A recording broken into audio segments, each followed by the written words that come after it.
Halo, Assalamualaikum warahmatullahi wabarakatuh. Perkenalkan, nama saya Pasha Putri Mantasa. Saya dari kelas 4A1. Di sini saya akan membuat presentasi hasil analisis dua jurnal saya. Analisis dua jurnal yang saya bahas yaitu lingkungan merupakan sistem yang dipengaruhi oleh berbagai faktor fisika, kimia, dan biologi. Dari jurnal yang sudah saya disajikan, saya mengambil dua jurnal yaitu pencemaran akibat perkebunan kelapa sawit dan dampak sinar ultraviolet atau UV terhadap kesehatan manusia.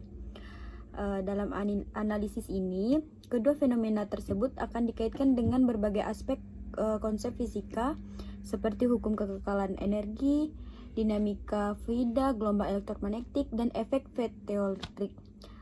Dalam memahami aspek fisika dari masalah lingkungan, kita dapat mencari solusi berbasis sains untuk mengurangi dampak negatif terhadap bumi dan kehidupan manusia. Untuk jurnal pertama, saya membahas yaitu pencemaran lingkungan akibat perkebunan kelapa. Jurnal pertama ini membahas dampak lingkungan yang ditimbulkan oleh perkebunan kelapa sawit, khususnya di Indonesia. Beberapa aspek utama yang dibahas adalah yang pertama itu demonstrasi emisi karbon dan perkebunan kelapa sawit.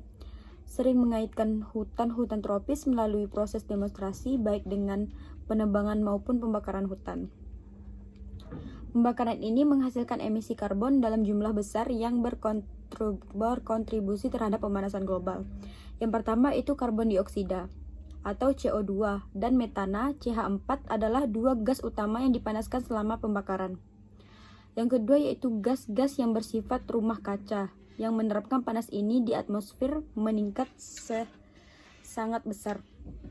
Yang kedua yaitu penurunan ketersediaan air kelapa sawit memiliki tingkat transpirasi tinggi dan menyerap banyaknya air dari tanah.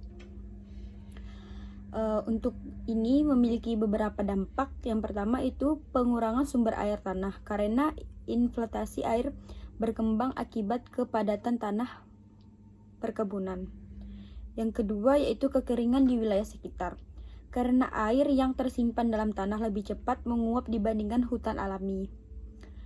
Pembahasan yang kedua pada jurnal pertama ini yaitu erosi tanah dan risiko banjir penggundulan hutan untuk perkebunan menghilangkan sistem akar yang menahan tanah. Ini juga memiliki dampak dari perilaku tersebut. Yang pertama itu tanah menjadi lebih mudah tererosi karena air hujan mengikis partikel tanah. Yang kedua yaitu rasio banjir meningkat karena air hujan langsung mengalir ke sungai tanpa serapan ke dalam air. Selanjutnya yaitu keterkaitan fenomena dengan konsep fisika. Pada jurnal 1 yaitu yang pertama hukum kekekalan energi.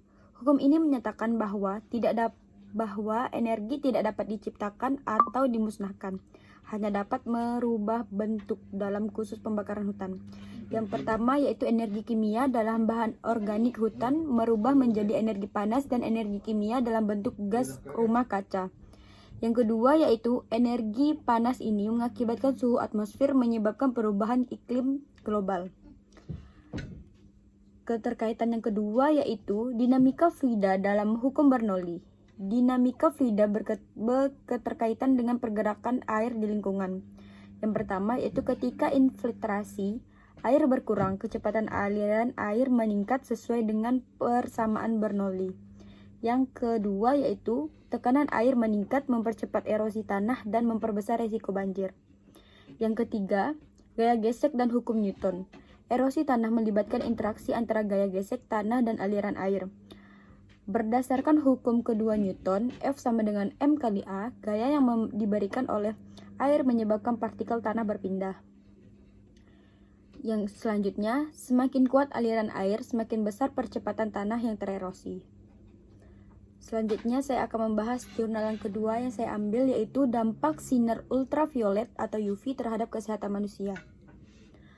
Jurnal kedua membahas sinar ultraviolet UV dari matahari serta dampaknya terhadap kesehatan manusia. Pada jurnal ini membahas yang pertama yaitu jenis-jenis sinar UV. Sinar UV dibagi menjadi 3 jenis berdasarkan panjang gelombangnya. Yang pertama UVA. UVA sepanjang 320 sampai 400 nanometer, paling banyak mencapai permukaan bumi, menyebabkan penuaan kulit. Yang kedua yaitu UVB. UVB 290 sampai 320 nanometer, sebagian diserap atmosfer, tetapi dapat menyebabkan sunburn dan kanker kulit. Yang ketiga yaitu UVC. Pada UVC itu kurang dari 290 nanometer. Sepenuhnya diserap oleh lapisan ozon, berbahaya bagi makhluk hidup. Pembahasan yang kedua pada jurnal ini yaitu dampak sinar UV terhadap kesehatan. Paparan sinar UV berlebihan dapat menyebabkan yang pertama yaitu kerusakan DNA, meningkatkan risiko mutasi genetik dan kanker kulit.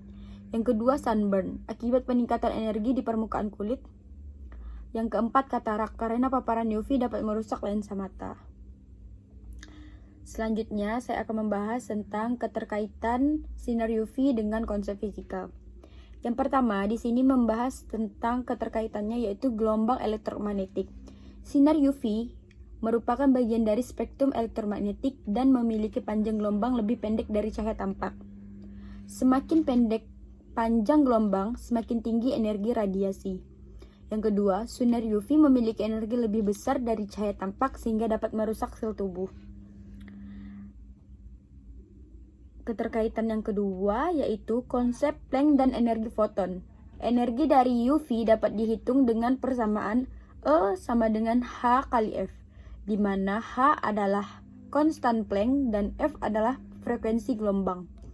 Sinar UV memiliki frekuensi tinggi sehingga energi per foton sangat besar.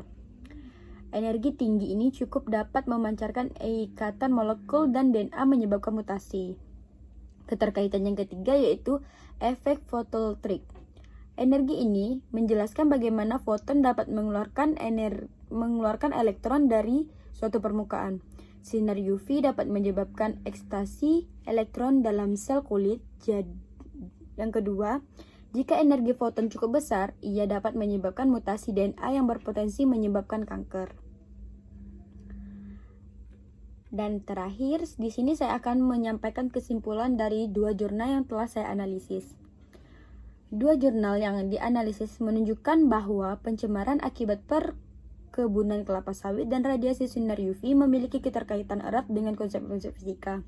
Yang pertama, pencemaran akibat kelapa sawit dapat dijelaskan dengan hukum kekekalan energi, dinamika, fluida, dan gaya gesek. Sedangkan pada radiasi sinar UV, terkait dengan gelombang elektromagnetik, hukum Planck, Bernoulli, dan efek fotoelektrik. Pemahaman konsep fisika dalam fenomena listrik, fenomena lingkungan ini penting untuk mencari solusi ilmiah yang dapat mengurangi dampak negatif terhadap bumi dan kesehatan manusia. Masalahnya untuk mengatasi emisi karbon dari pembakaran lahan, kita dapat menerapkan teknologi carbon capture yang menggunakan prinsip hukum kekekalan energi. Sementara itu, untuk melindungi diri dari sinar UV, penggunaan tabir surya dapat membantu dengan menyerap dan memantulkan gelombang elektromagnetik sebelum mencapai kulit. Dengan memahami hubungan antara fisika dan lingkungan, kita dapat membantu kebijakan yang lebih efektif menjaga keseimbangan dan kesehatan manusia.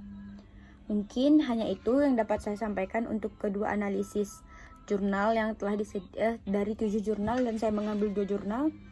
Mungkin hanya itu yang dapat saya sampaikan. Saya akhiri. Wassalamualaikum warahmatullahi wabarakatuh.